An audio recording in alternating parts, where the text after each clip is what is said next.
ओम शांति। ओम शांति।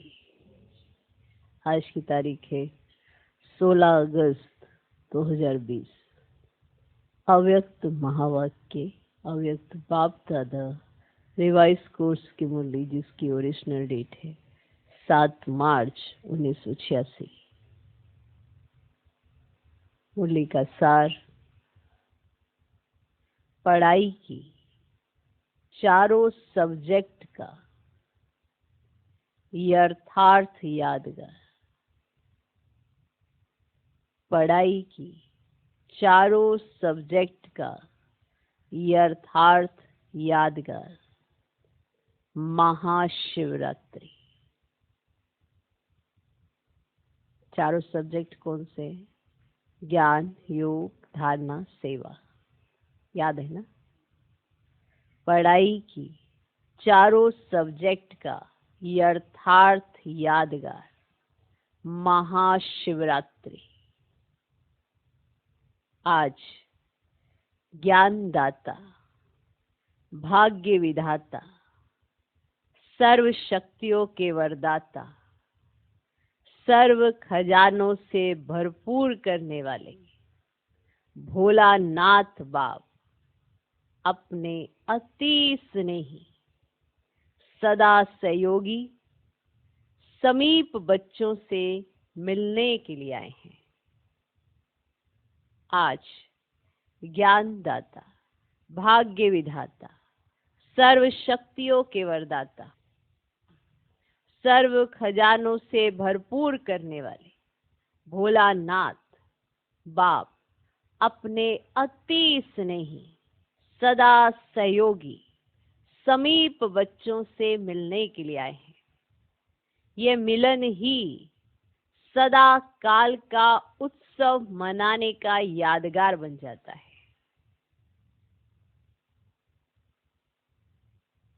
यह मिलन ही सदा काल का उत्सव मनाने का यादगार बन जाता है।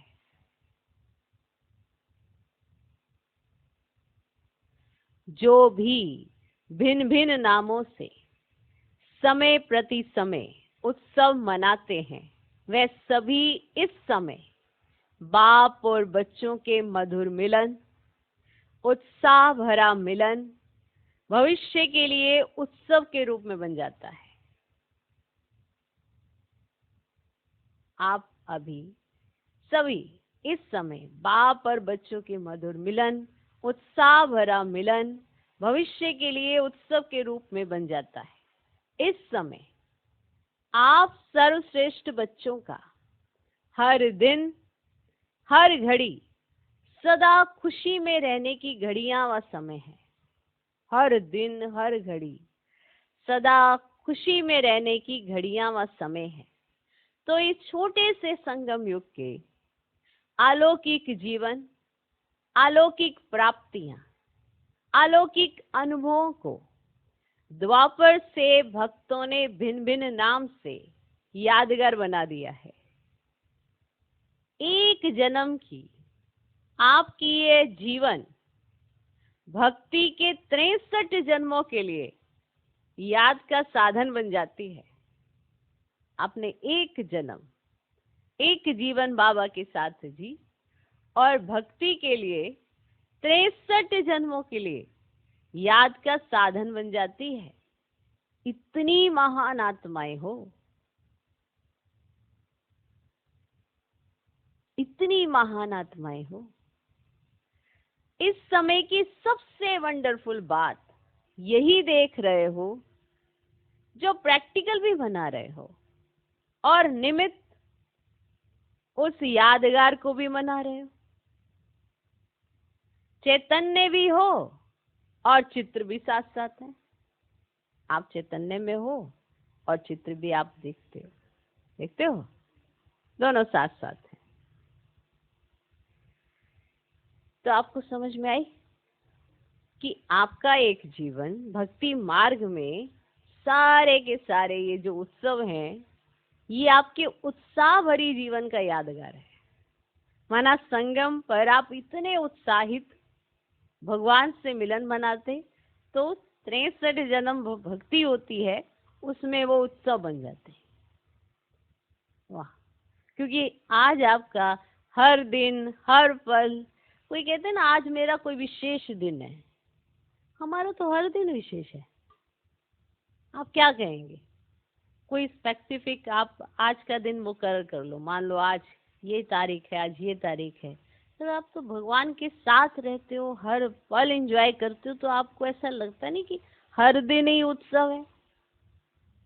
ये खुद को स्पेशल हम कह पाना कि अरे आज तो मेरा स्पेशल डे है, आज तो ऐसे होना चाहिए, तो ये लगता नहीं है, क्योंकि हमारा तो संगम पर हर दिन स्पेशल है, हर दिन स्पेशल है, हर दिन उत्सव है। इसीलिए भक्ति मार्ग में भी उत्सव मनाते हैं, यादगार में वो एक साल में बहुत सारे उत्सव बना देते हैं, तरह तरह से उसका नाम रख देते हैं, क्योंकि हम भगवान के साथ इतने उत्साहित रहे हैं इस जीवन में कि भक्ति मार्ग में उसके क्या बन गए? उत्सव बन गए। क्या बन गए? उत्सव बन गए। तो चैतन्य भी हो अभी और चित्र भी साथ साथ है। 5000 वर्ष पहले हर एक ने क्या क्या प्राप्त किया, क्या बने, कैसे बने, ये 5000 वर्ष का पूरा अपना यादगार चित्र और जन्म पत्री सभी स्पष्ट रूप में जान गए। आपने चित्र भी देख लिया, आपने क्या क्या पाया, कैसे कैसे किया, और जन्म पत्री भी सब स्पष्ट रूप में जान गए हो, सुन रहे हो और देख देख हर्षित हो रहे हो कि ये हमारा ही गायन पूजन, हमारे जीवन की कथाएं वर्णन कर रहे हैं, हमारे ही जीवन की कथाएं, हमारे ही जीवन की सारी कहानियां वो वर्णन कर रहे हैं। ओरिजिनल आपका चित्र तो बना नहीं सकते हैं, इसीलिए भावना पूर्वक जो भी टच हुआ वह चित्र बना दिया है। उनको भावना पूर्वक जैसे भी टच हुआ उस परमाणु उन्होंने चित्र बना दिया है। तो प्रैक्टिकल शिव जयंती तो रोज मनाते ही हो, क्योंकि संगम युग है ही अवतरण का युग, श्रेष्ठ कर्तव्य, श्रेष्ठ चरित्र करने का युग। इसलिए बाबा कहते हैं ना कि बच्चों का भी जन्मदिन, बाप का भी जन्मदिन, बाकी कोई जन्मदिन नहीं, सिर्फ एक ही जन्मदिन। तो बाबा ने कहा होता है कि बच्चों का भी जन्मदिन, बाप का भी जन्मदिन, सिर्फ एक ही जन्मदिन, बाकी कोई जन्मदिन नहीं। ऐसे कहते हैं ना बाबा। भगवान बता रहे कि आपने कैसे एक एक पल को जिया है, उसे प्रैक्टिकल जिया है, जिया है कि नहीं? माना हर दिन जिया है आपने, हर दिन। इसीलिए भक्ति मार्ग में उसके क्या बना दिए उन्होंने? उत्सव बना दिए। सुन रहे हो और देख देख हर्षित हो रहे हो कि ये हमारा ही गायन पूजन, हमारे जीवन की कथाएं वर्णन कर रहे हैं। ओरिजिनल आपका चित्र तो बना नहीं सकते हैं, इसलिए भावना पूर्वक जो भी उन्हें टच हुआ मैं चित्र बना दिया।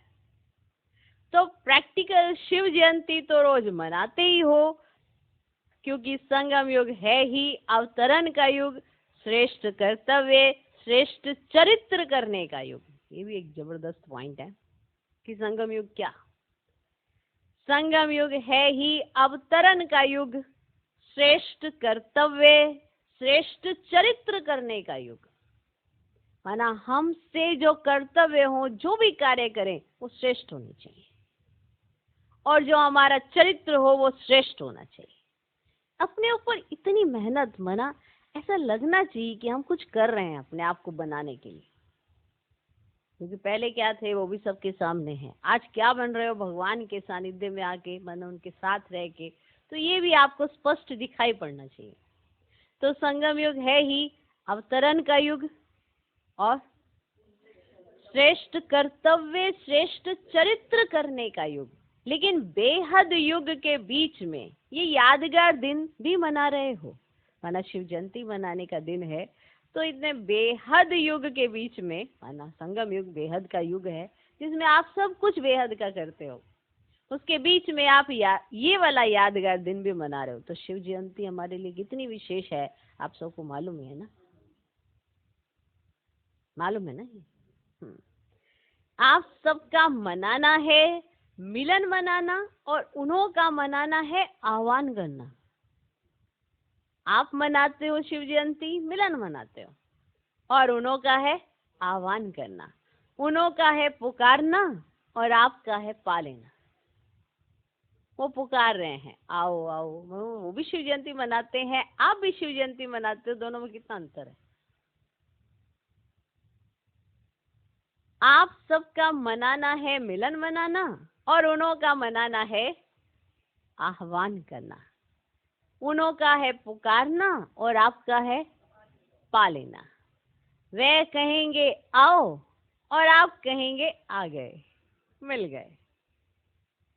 यादगार और प्रैक्टिकल में कितना रात दिन का अंतर है। वास्तव में यह दिन भोलानाथ बाप का दिन है। भोलानाथ अर्थात बिना हिसाब के अनगिनत देने वाला। देखो बच्चे ना हिसाब लगाते हैं, ऐसा नहीं हुआ ऐसा नहीं हुआ, लेकिन अगर देखा जाए तो भगवान तो अनगिनत दे रहा है। हम क्या हिसाब लगाएंगे? यहाँ की कैलकुलेशन के हिसाब से देखने की कोशिश करोगे तो फिर भी खाली ही दिखोगे। अगर बेहद के हिसाब से देखोगे ना, तो जितना उन्होंने भर दिया है ना, बिना किसी हिसाब के आपको दिया है। तो भोलानाथ अर्थात बिना हिसाब के अनगिनत देने वाला। वैसे जितना और उतने का हिसाब होता है, जो करेगा वह पाएगा, उतना ही पाएगा, यह हिसाब है। लेकिन भोलानाथ क्यों कहते? क्योंकि इस समय देने में जितने और उतने का हिसाब ही नहीं रखता।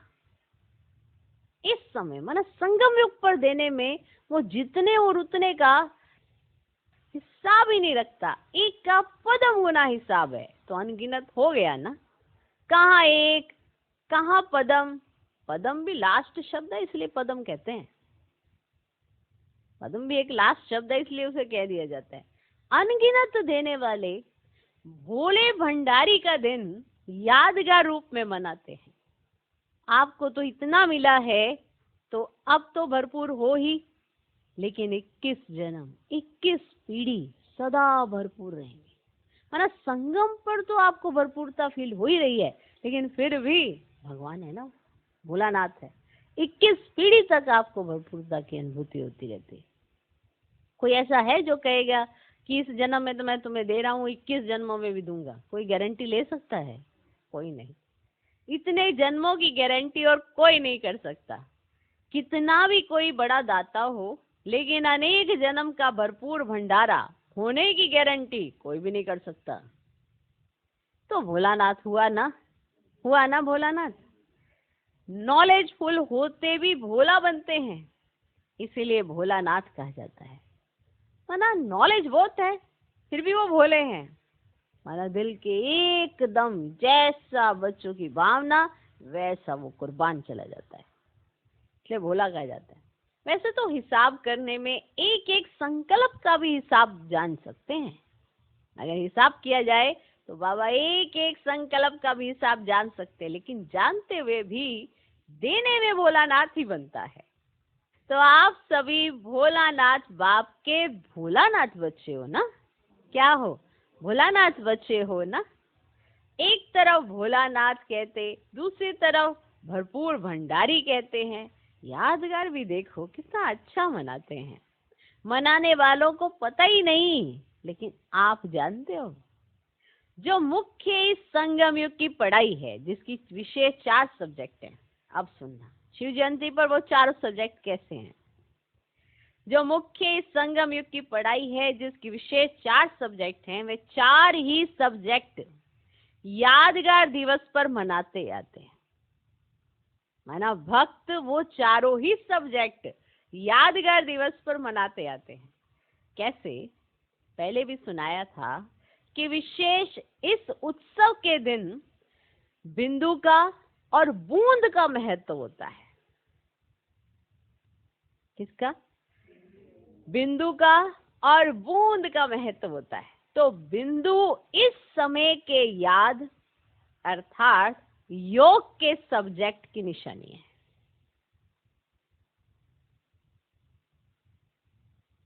पहले भी सुनाया था कि विशेष इस उत्सव के दिन बिंदु का और बूंद का महत्व होता है। तो बिंदु इस समय के याद अर्थात योग के सब्जेक्ट की निशानी है। याद में बिंदु स्थिति में ही स्थित होते हो ना, तो बिंदु याद की निशानी और बूंद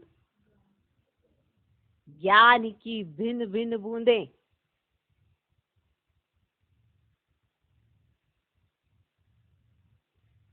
बिंदु याद की निशानी और बूंद माना शिव जयंती वाले दिन क्या होता है, भक्त आत्माएं क्या क्या करती हैं, और वो जो करती है वो हमारे 4 सब्जेक्ट हैं।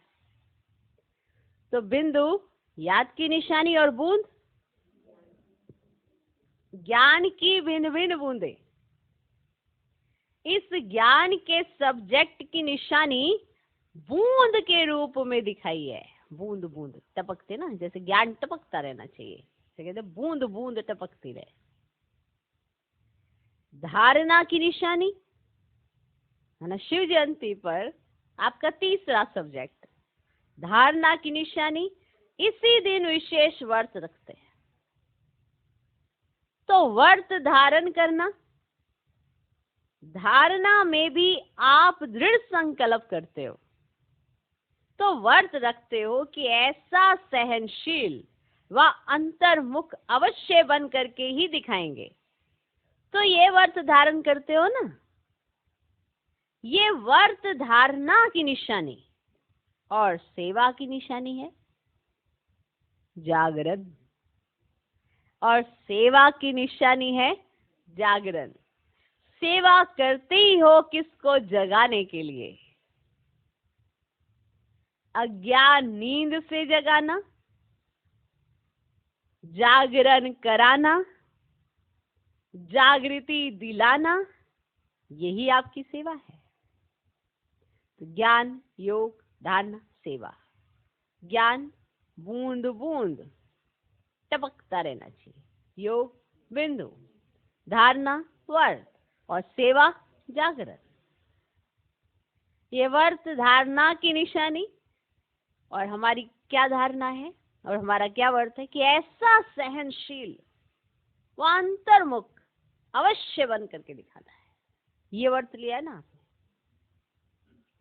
तो ये व्रत धारण करते हो ना। ये व्रत धारणा की निशानी और सेवा की निशानी है। जागरण माना ज्ञानी से जगाना, जागरण कराना, जागृति दिलाना, यही आपकी सेवा है।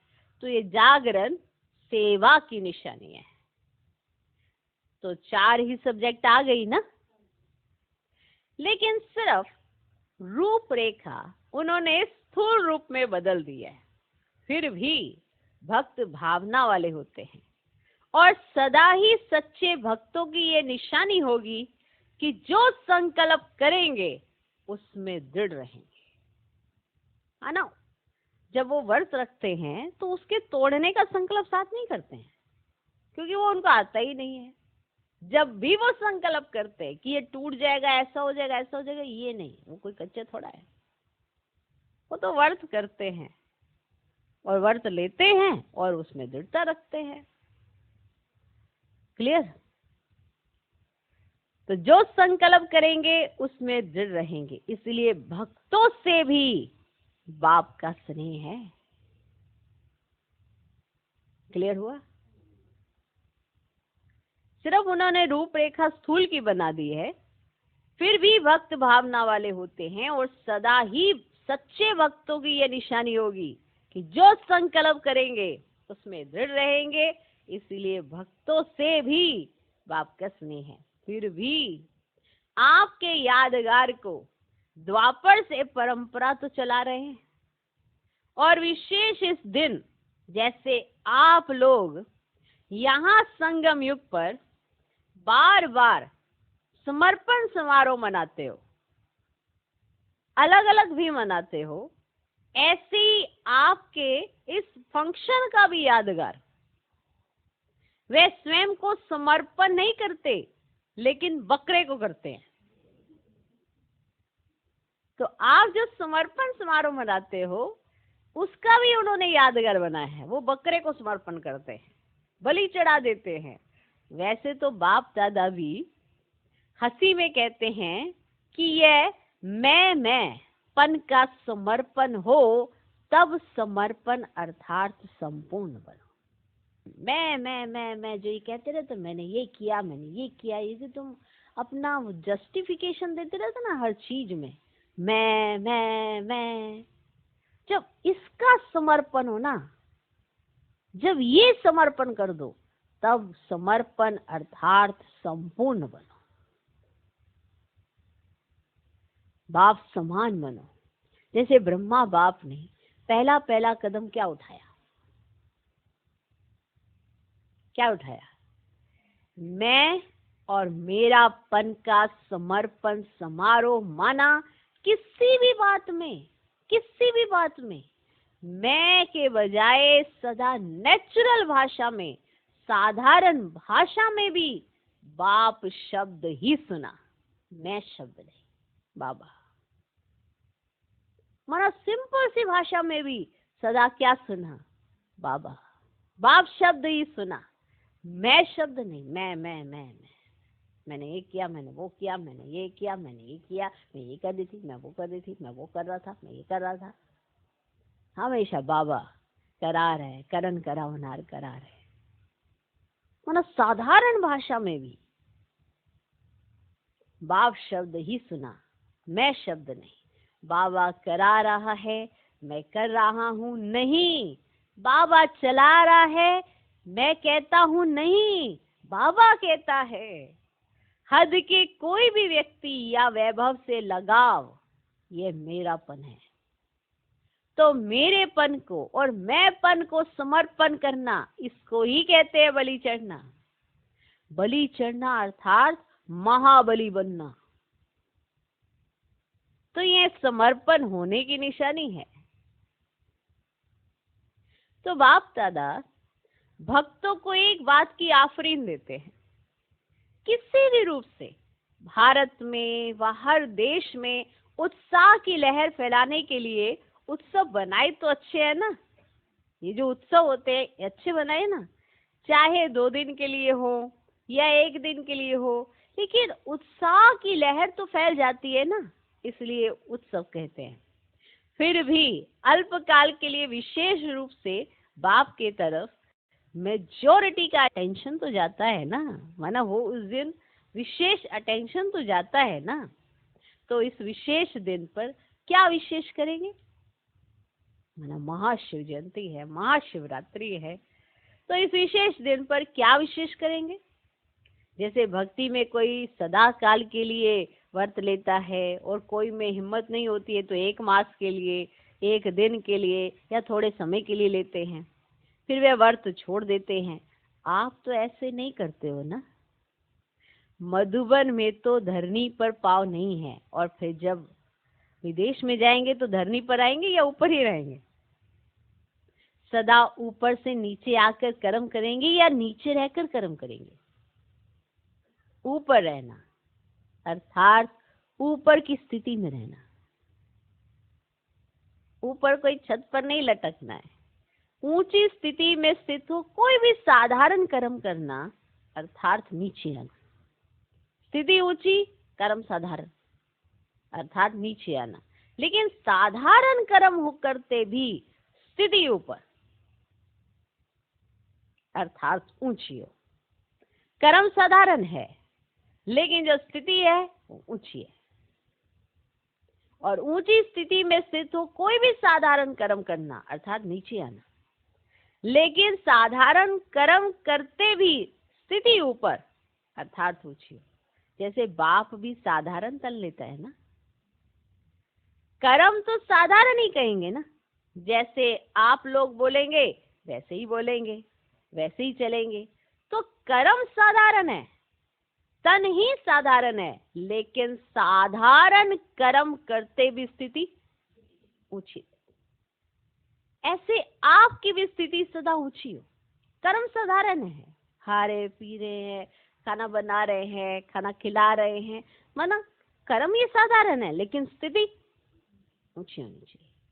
बाबा हमारे बीच में आते हैं, बच्चों को बहलाते हैं, बात करते, बात आप भी करते हैं, बात वो भी करते हैं, लेकिन स्थिति कितनी ऊंची है। कर्म साधारण है, बात कर रहे हैं जैसे आप करते हो वैसे वो भी कर रहे हैं। कर्म साधारण है लेकिन स्थिति ऊंची है।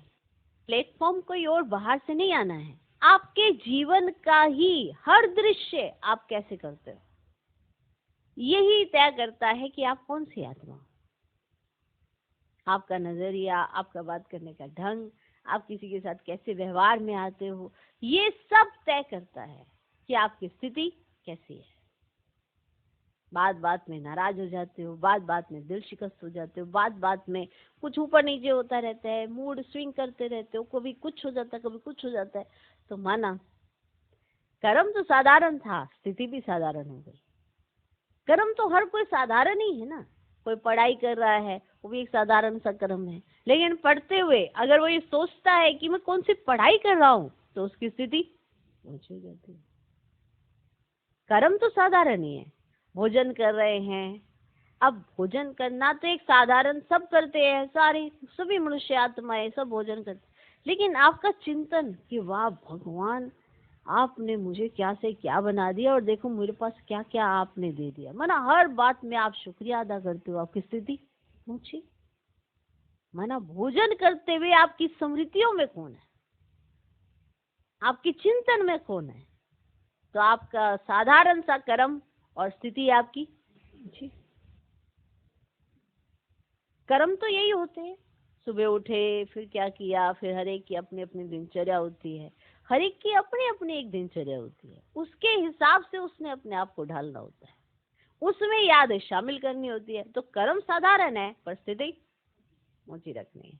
बाबा आते हैं, वो खिलाते हैं, कितने आराम से बाबा एकदम बीच में बच्चों के बैठे होते हैं, कोई भी ऊपर नीचे नहीं। माना 5 घंटे बैठे, 6 घंटे बैठे, 8 घंटे बैठे, बाबा को देख लो एक समान।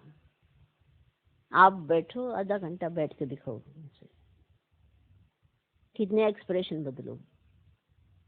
आधे घंटे में कितने ही एक्सप्रेशन फेस के बदल जाएंगे, क्योंकि चिंतन कुछ और ही, कभी कहाँ चले जाएंगे, कभी कहाँ चले जाएंगे, कभी कहाँ चले जाएंगे। बाबा आते हैं तो बच्चों के साथ ही रहते हैं, बाप बच्चे, बच्चे बाप। इसलिए बाबा ने कहा भी है, आपकी दुनिया में तो बहुत है, बाप की दुनिया में तो बस बच्चे ही है। आपकी दुनिया में तो बहुत कुछ है, आपका तो चिंतन ही कभी इधर चला जाता है, कभी उधर चला जाता है। बाप के पास तो बच्चे ही है। ओके, तो कर्म साधारण, परिस्थिति ऊंची। जैसे इस दिन को अवतरण का दिन कहते हो ना, कौन सा दिन? महाशिवरात्रि, महाशिव जयंती।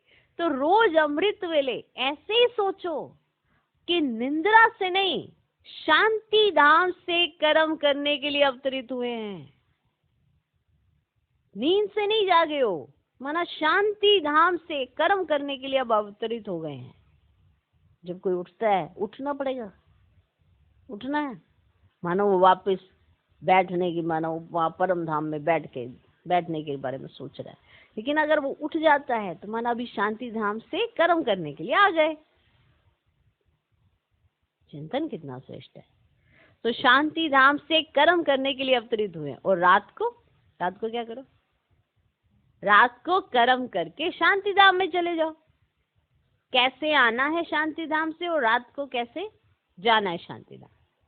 तो अवतार अवतरित होते ही है श्रेष्ठ कर्म करने के लिए, है ना। आप एक अवतार हो और आप अवतरित हुए हो, रोज सुबह अवतरित हो जाते हो, रात्रि होती है तो वापस चले जाते हो। वैसे ही चिंतन कितना श्रेष्ठ है। आए, आंख खुली, अवतरित हो गए, और आंख बंद हुई, अब चले गए बस शांति धाम। तो अवतार अवतरित होते ही हैं श्रेष्ठ कर्म करने के लिए। माना अवतार का मतलब ही होता है कि उसे श्रेष्ठ कर्म करने हैं, वो साधारण कर्म कर ही नहीं सकते।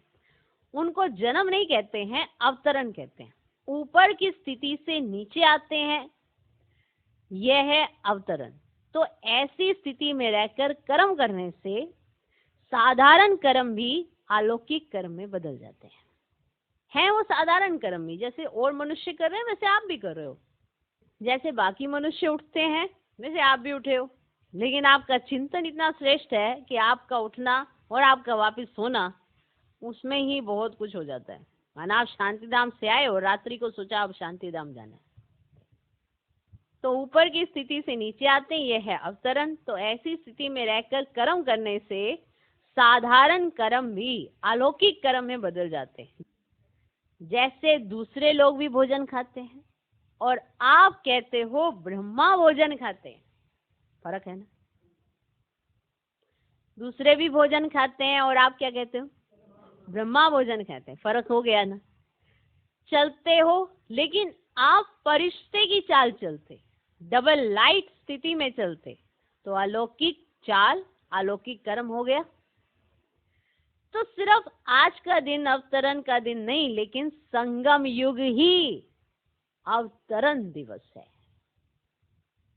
आज के दिन आप लोग बाप दादा को मुबारक देते हो, लेकिन बाप दादा कहते हैं पहले आप, है ना बाबा, आप बच्चों को मुबारक देते हैं। अगर बच्चे नहीं होते तो बाप कौन कहता, बच्चे ही बाप को बाप कहते हैं, इसीलिए पहले बच्चों को मुबारक। आप सब बर्थडे का गीत गाते हो ना, हैप्पी बर्थडे टू यू, ऐसे गीत गाते हो ना, हैप्पी बर्थडे टू यू, आप ये गाते हो ना। बाप दादा भी कहते हैं हैप्पी बर्थडे टू यू, आप गाते हो ना हैप्पी बर्थडे टू यू बाबा, है ना। तो बाबा भी कहते हैं हैप्पी बर्थडे टू यू। तो आप सब बर्थडे का गीत गाते हो ना, हैप्पी बर्थडे टू यू। बाप दादा भी कहते हैं हैप्पी बर्थडे टू यू, है ना। बर्थडे की मुबारक तो बच्चों ने बाप को दी, बाप ने बच्चों को दी, और मुबारक से ही पल रहे हो, है ना। हमें हर दिन मुबारक मिलती है, हर दिन, और हम मुबारक से ही पल रहे हैं। आप सबकी पालना ही क्या है, पूछा बाबा ने, आप सबकी पालना ही क्या है, बाप की, परिवार की बधाइयों से ही पल रहे हो। तो बधाइयों से ही नाचते गाते पलते उड़ते जा रहे हो। ये पालना भी वंडरफुल है। एक दो को हर घड़ी क्या देते हो, क्या देते हो बताओ, बधाइयां हैं, और यही पालना की विधि है। कोई कैसा भी है, वह तो बाप दादा भी जानते हैं, आप भी जानते हो कि नंबरवार तो होंगे ही। आपको मालूम है कि नंबरवार तो हर कोई है, लेकिन कोई कैसा भी है। अगर नंबरवार नहीं बनते फिर तो सत्युग में कम से कम 1.5 लाख तख्त बनाने पड़े, 1.5 लाख तख्त बनाने पड़े। इसीलिए नंबरवार तो होना ही है। तो नंबरवार होना है, लेकिन कभी कोई को अगर आप समझते हैं कि ये रॉन्ग है, ये अच्छा काम नहीं कर रहा है, तो रॉन्ग को राइट करने की विधि या यथार्थ कर्म नहीं करने वाले को यथार्थ कर्म सिखाने की विधि, कभी भी उसको सीधा नहीं कहो कि तुम तो रॉन्ग हो। ये कहने से ही वह कभी नहीं बदलेगा। जैसे आग बुझाने के लिए आग नहीं जलाई जाती है, इतनी जबरदस्त पॉइंट है। आग बुझाने के लिए आग नहीं जलाई जाती है, उसको ठंडा पानी डाला जाता है। इसलिए कभी भी उसको पहले ही कहा कि तुम रॉन्ग हो, तुम रॉन्ग हो, तो वह और ही दिल शिकस्त हो जाएगा। पहले उसको अच्छा अच्छा कह करके थमाओ तो सही, पहले पानी तो डालो, फिर उसको सुनाओ कि आग क्यों लगी। पहले उसे थमाओ, पहले उसे ठंडा करो, फिर उसे समझाओ कि आग क्यों लगी। पहले ये नहीं कहो कि तुम ऐसे हो, तुमने ये किया वो किया। पहले ठंडा पानी डालो, पीछे वह भी महसूस करेगा कि हाँ, आग लगने का कारण क्या है और आग बुझाने का साधन क्या है। अगर बुरे को बुरा कह देते तो आग में तेल डालते हो। इसीलिए बहुत अच्छा कह करके पीछे उसको कोई भी बात दो तो उसमें सुनने की, धारणा करने की हिम्मत आ जाती है। इसलिए सुना रहे थे कि बहुत अच्छा, यही बधाइयां हैं। जैसे बाप दादा भी कभी किसको डायरेक्ट रॉन्ग नहीं कहेगा, मुरली में सुना देगा राइट क्या है, रॉन्ग क्या है।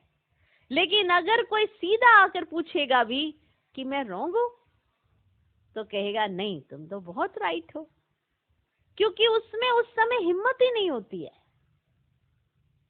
जैसे पेशेंट जा भी रहा होता है, आखिरी सांस होता है, तो भी डॉक्टर से अगर पूछेगा कि मैं जा रहा हूं, तो कभी नहीं कहेगा कि हाँ जा रहे हो, क्योंकि उस टाइम में हिम्मत ही नहीं होती।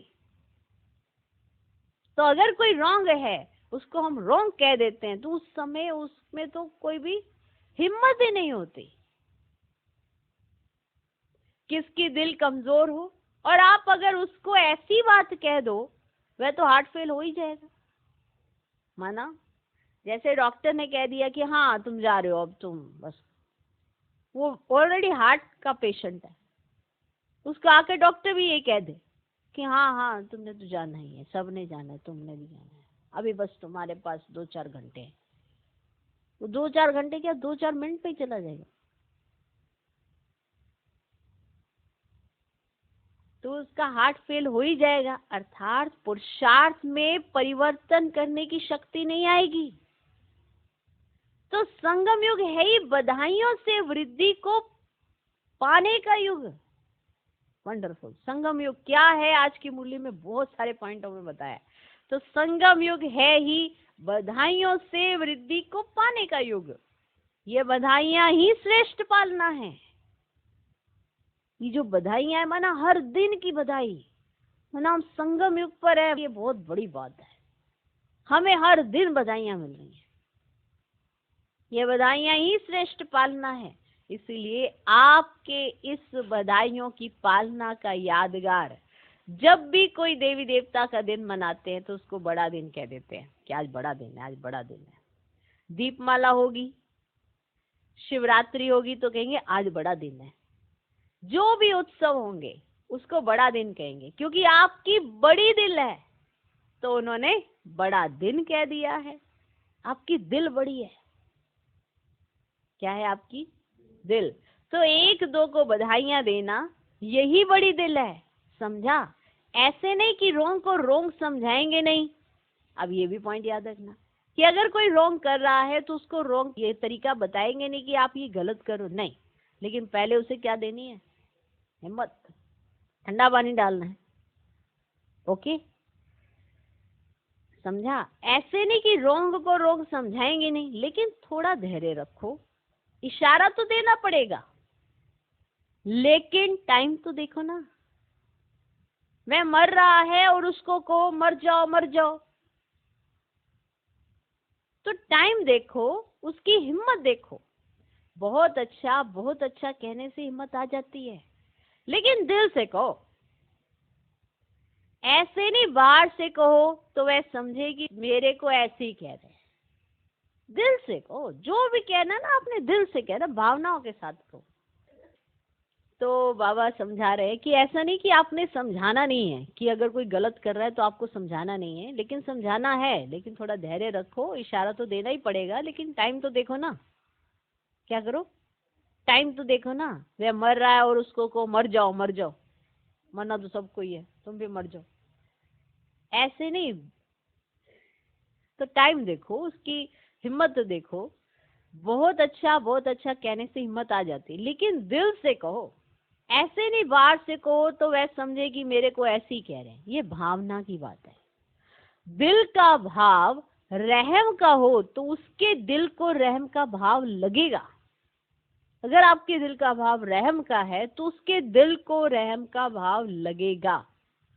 इसलिए सदा बधाइयां देते रहो, बधाइयां लेते रहो। यह बधाई वरदान है। जैसे आज के दिन को गायन करते हैं, शिव के भंडारे भरपूर, तो आपका गायन है सिर्फ बाप का नहीं, ये आपका भी गायन है, सिर्फ बाप का नहीं। सदा भरपूर भंडारा, माना भंडारा भरपूर हो सदा।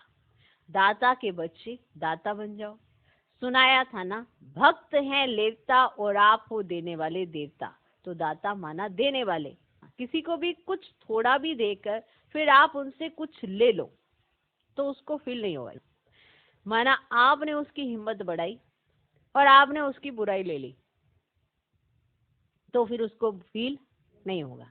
माना आप देवता हो, भक्त होते हैं लेवता लेने वाले, और आप हो देवता। मना बाकी जब आत्माओं को आपने देना है तो आप क्या बन गए? देवता, और वो हैं लेवता। तो किसी को भी कुछ थोड़ा भी देकर, माना आपने दिया उनको कुछ थोड़ा, फिर आप उनसे कुछ ले लो तो उसको फील नहीं होगा।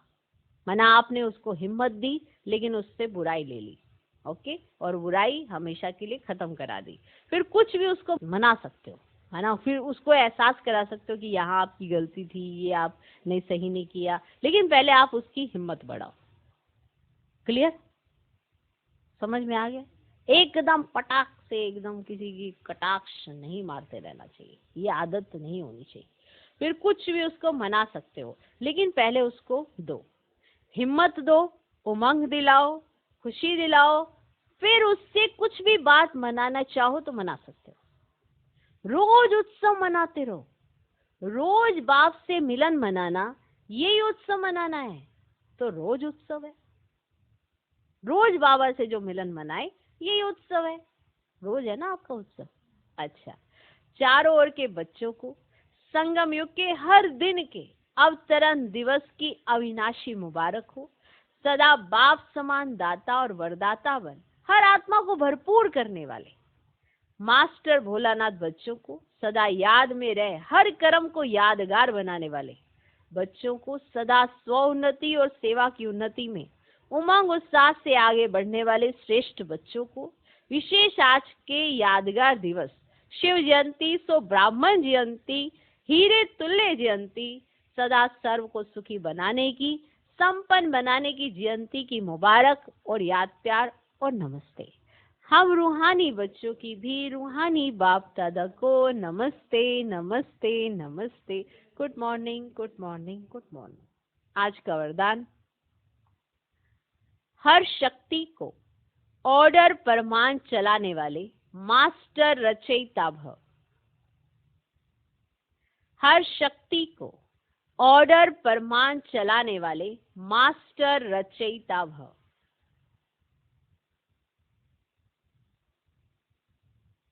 हर शक्ति को ऑर्डर परमान चलाने वाले मास्टर रचयिता भव।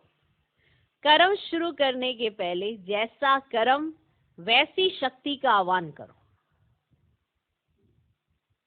मालिक बनकर ऑर्डर करो, क्योंकि ये सर्व शक्तियां आपकी भुजा समान हैं। आपकी भुजाएं आपके ऑर्डर के बिना कुछ नहीं कर सकती। ऑर्डर करो, सहन शक्ति कार्य सफल करो तो देखो सफलता हुई पड़ी है। लेकिन ऑर्डर करने के बजाय डरते हो, कर सकेंगे व नहीं कर सकेंगे, इस प्रकार का डर है तो ऑर्डर चल नहीं सकता। इसलिए मास्टर रचयिता बन हर शक्ति को ऑर्डर परमान चलाने के लिए निर्भय बनो। हर शक्ति को ऑर्डर परमान चलाने के लिए निर्भय बनो। आज का स्लोगन, सहारे दाता बाप को प्रत्यक्ष कर सबको किनारे लगाओ। सहारे दाता बाप को प्रत्यक्ष कर सबको किनारे लगाओ। सूचना, आज मास का तीसरा रविवार है। सभी राजयोगी तपस्वी भाई बहनें सायं 6:30 से 7:30 बजे तक विशेष योग अभ्यास के समय अपने पूर्वजपन के स्वमान में स्थित हो। अपने पूर्वजपन के स्वमान में स्थित हो। कल्प वृक्ष की जड़ों में बैठ पूरे वृक्ष को शक्तिशाली योग का दान देते हुए अपनी वंशावली की दिव्य पालना करें। अपनी वंशावली की दिव्य पालना करें। ओम शांति, ओम शांति।